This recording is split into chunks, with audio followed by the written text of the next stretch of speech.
In the long history of Earth, we were never alone. For millions of years, other humans walked beside us.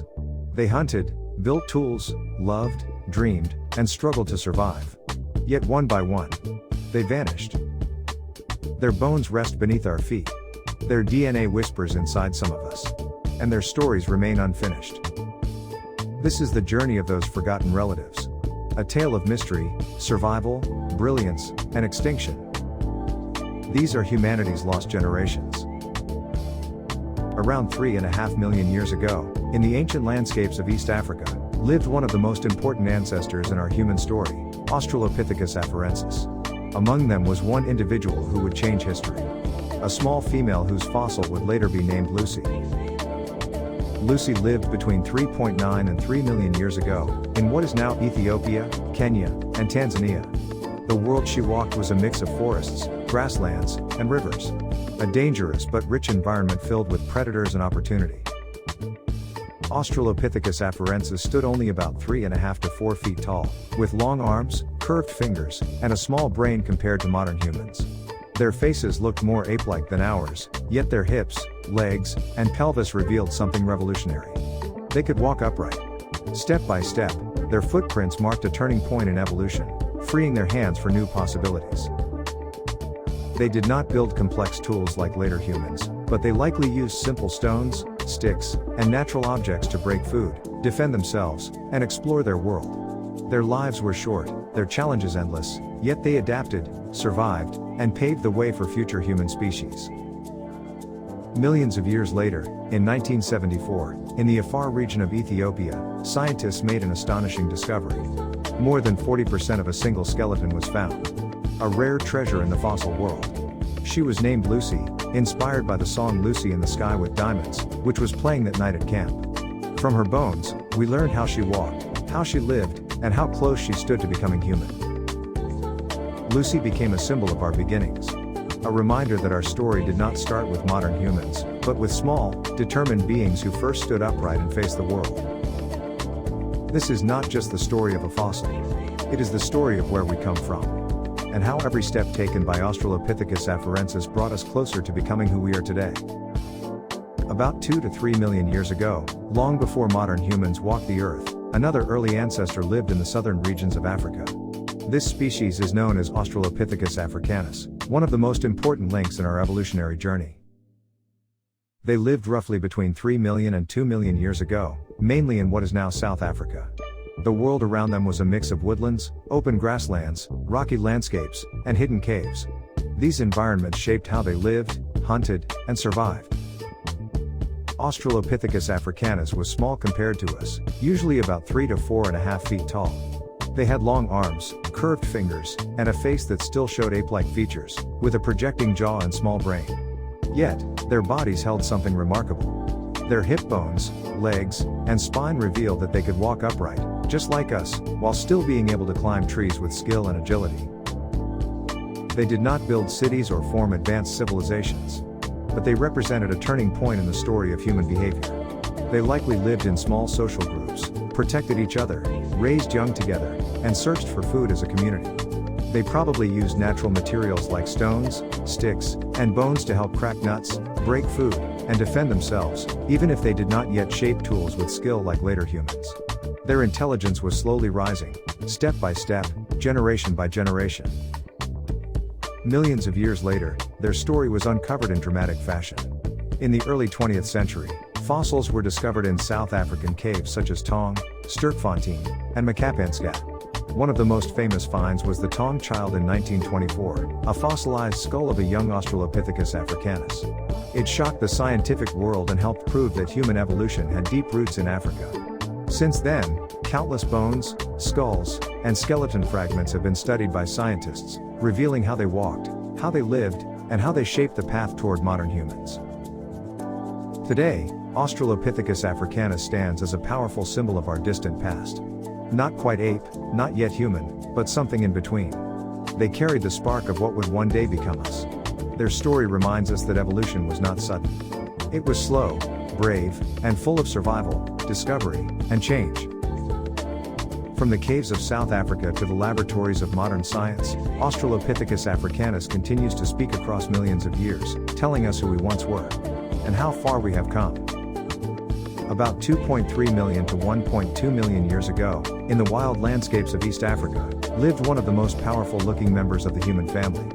This species is known as Paranthropus boisei, a distant cousin of ours, famous for its incredible jaws and chewing strength. They lived in regions that are now Ethiopia, Kenya, and Tanzania. The land around them was a mix of open grasslands, river valleys, and wooded areas.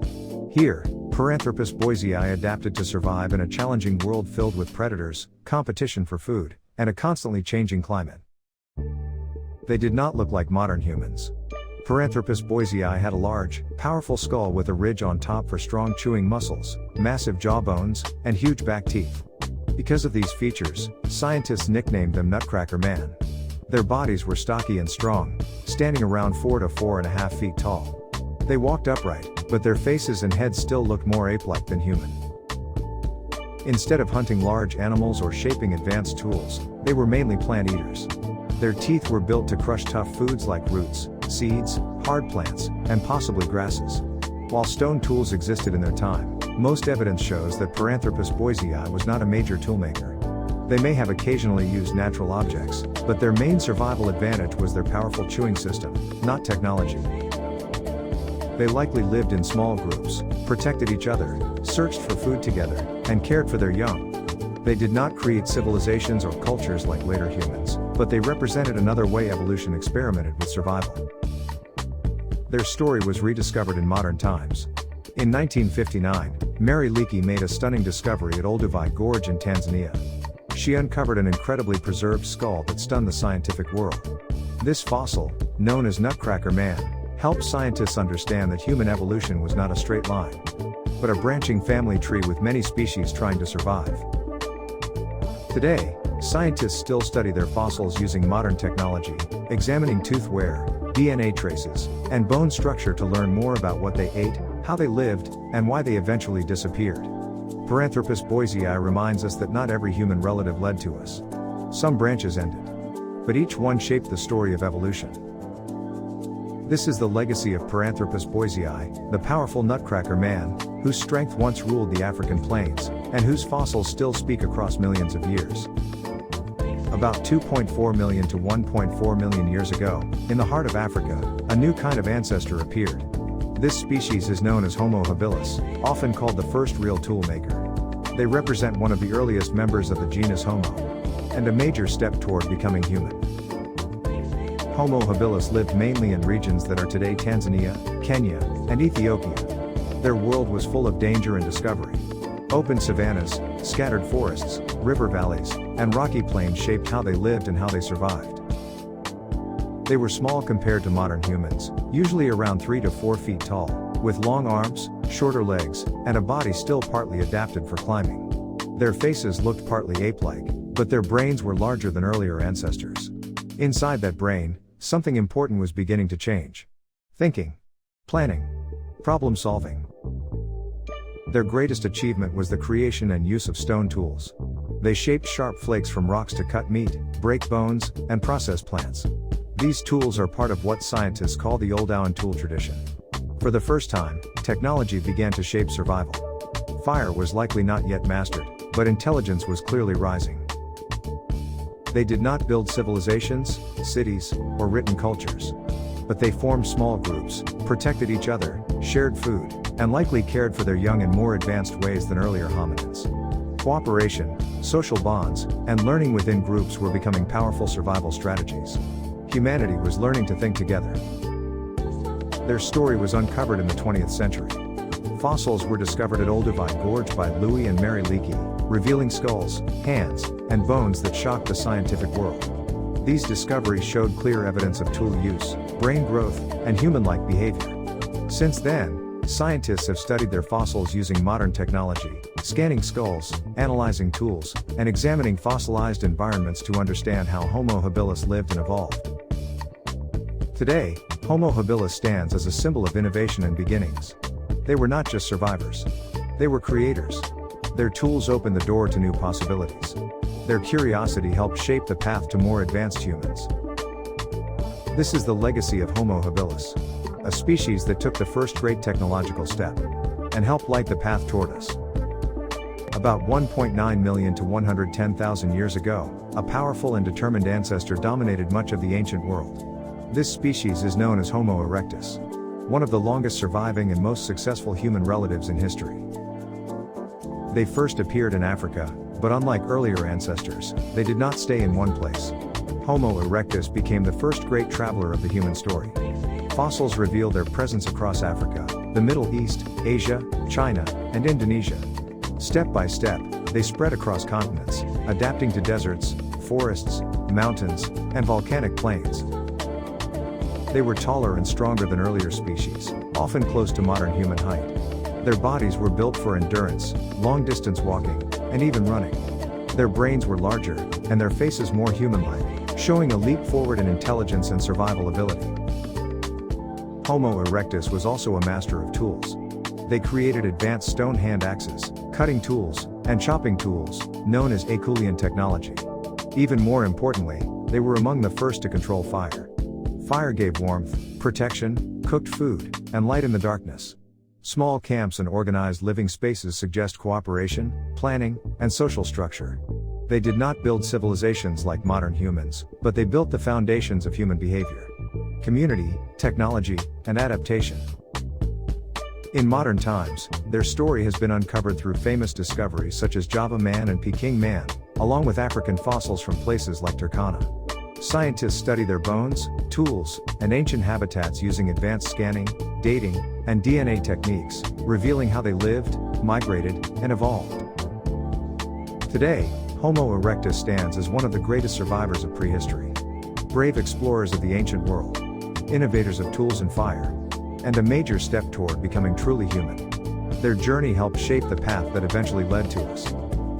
Around 600,000 to 200,000 years ago, a powerful and intelligent ancestor lived across Africa and Europe. This species is known as Homo heidelbergensis, a key link between earlier humans like Homo erectus and later species such as Neanderthals and modern Homo sapiens. They lived in regions that are now parts of Africa, Europe, and possibly Western Asia. Their world was challenging. Expanding grasslands, dense forests, cold climates in some regions, and dangerous predators meant survival required strength, skill, and cooperation. Homo heidelbergensis was tall and strong, often as tall as modern humans but with a more robust build. They had large brow ridges, wider chests, and powerful muscles. Their brains were larger than earlier ancestors, showing that intelligence and planning were becoming more advanced. They were skilled toolmakers. Using advanced stone technology, they created finely shaped hand axes, spears, and cutting tools. Some evidence suggests they may have built shelters, organized living spaces, and hunted large animals like deer, horses, and even mammoths. This required teamwork, communication, and strategy. They did not build civilizations, cities, or complex cultures, but they moved closer to behaviors that resemble ours. Many scientists believe Homo heidelbergensis may have been among the first to regularly control fire in colder climates, to cooperate in large hunts, and possibly to care for injured or elderly group members. Their social life was becoming rich and meaningful. In modern times, their story was revealed through remarkable discoveries. One of the earliest key finds was a jawbone found in Germany near Heidelberg in 1907, giving the species its name. Since then, fossils from places like Chama de los Huesos in Spain, Ethiopia, and other locations have helped scientists build a clearer picture of their lives. Today, researchers use advanced dating methods, digital scanning, and comparative anatomy to understand how Homo heidelbergensis thought, moved, hunted, and evolved. Homo heidelbergensis stands as a crucial ancestor, bridging the gap between ancient early humans and the advanced species that followed. Strong, intelligent, adaptable, and social, they helped shape the path that led to both Neanderthals and modern humans. Their legacy lives within our evolutionary story. Around 400,000 to 40,000 years ago, a close relative of modern humans thrived across Europe and Western Asia. This species is known as Homo neanderthalensis, or Neanderthals. They were strong, intelligent, and perfectly adapted to the cold climates of Ice Age Europe.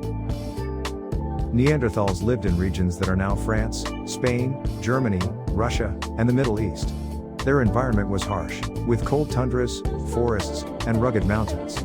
Survival demanded strength, skill, and innovation. They were shorter and stockier than modern humans, with broad chests, muscular limbs, and large noses designed to warm cold air. Their brains were as large as or even larger than ours, showing complex thinking. They created sophisticated tools, built shelters, and made clothing from animal hides to survive freezing temperatures. Neanderthals were skilled hunters, often working in groups to bring down large game such as mammoths, bison, and deer. They crafted finely shaped stone tools, spears, and wooden implements, and evidence suggests they may have cared for the sick, buried their dead, and possibly created symbolic objects, showing early signs of culture and social complexity. Their story has been illuminated by modern discoveries. Fossils from sites in Neander Valley in Germany, Shanidar Cave in Iraq, and many other locations revealed their anatomy and lifestyle. Remarkably, genetic studies show that Neanderthals interbred with Homo sapiens, leaving traces of their DNA in humans alive today. Scientists now study their bones, tools, and DNA using advanced scanning, dating methods, and computer modeling to reconstruct their lives in detail. Neanderthals were not just survivors, they were innovators, caregivers, and skilled hunters. Their extinction remains a mystery, influenced by climate, competition, and migration. Yet their legacy lives on in our genes and our understanding of what it means to be human. This is the story of Homo neanderthalensis. Strong, intelligent, and resourceful. Our closest extinct cousins, who walked the earth long before our species became dominant. Around 300,000 to 50,000 years ago, a mysterious human species lived in parts of Asia. This species is known as the Denisovan, a close relative of Neanderthals and modern humans, known mostly through fragments of bone and teeth and the secrets hidden in their DNA. They lived in Siberia, the Altai Mountains, and possibly other parts of Asia. Their world was harsh, with cold forests, mountains, and vast plains. Survival demanded intelligence, adaptability, and innovation in the face of extreme environments. Denisovan looks similar to Neanderthals, but scientists are still uncovering their exact appearance. They were likely strong and well adapted to cold climates. Evidence from teeth and finger bones suggests advanced tool use. They crafted stone tools, and possibly ornaments, showing that culture and technology were present in ways we are only beginning to understand. They likely lived in small groups, cooperating to hunt, gather, and survive. Their social life may have included caring for young and elderly, sharing resources, and passing knowledge between generations. Though little is known about their daily lives, genetic studies reveal that Denisovan interbred with both Neanderthals and Homo sapiens. Today, millions of people in Asia carry traces of Denisovan DNA, influencing immunity, adaptation to high altitudes, and other traits. The story of Denisovan was revealed in modern times through the discovery of a finger bone in Denisova Cave in Siberia in 2008. Since then, fragments of teeth and other bones have been studied using advanced DNA sequencing, revealing their genetic makeup, migration patterns, and relationships with other human species.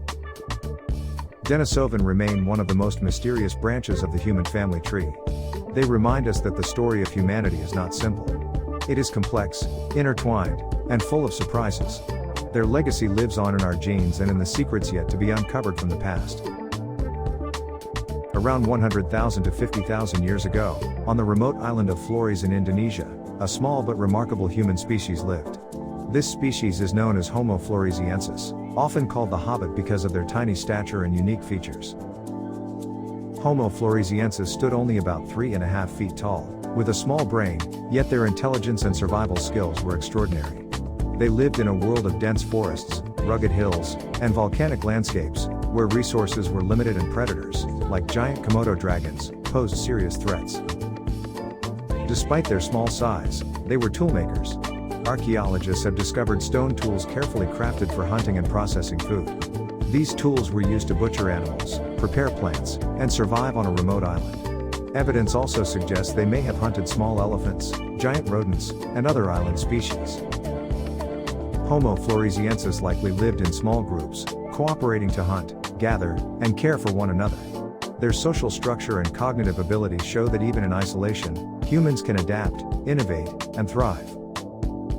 Their story was revealed in modern times through a groundbreaking discovery in 1997 in Liang Bois Cave on Flores. Scientists uncovered a nearly complete skeleton of a small adult female. Since then, numerous fossils and tools have been studied using modern techniques, including radiometric dating, CT scans, and 3D reconstruction, revealing their anatomy, behavior, and unique evolutionary path. Homo floresiensis challenges our understanding of human evolution. They remind us that survival does not always depend on size or brain volume, but on adaptability, ingenuity, and resilience. Though they are extinct, their story endures, showing a remarkable chapter in the human saga that unfolded far from the continents. This is the legacy of the Hobbit. Small in stature, but large in significance. A species that proves human ingenuity can thrive even in isolation.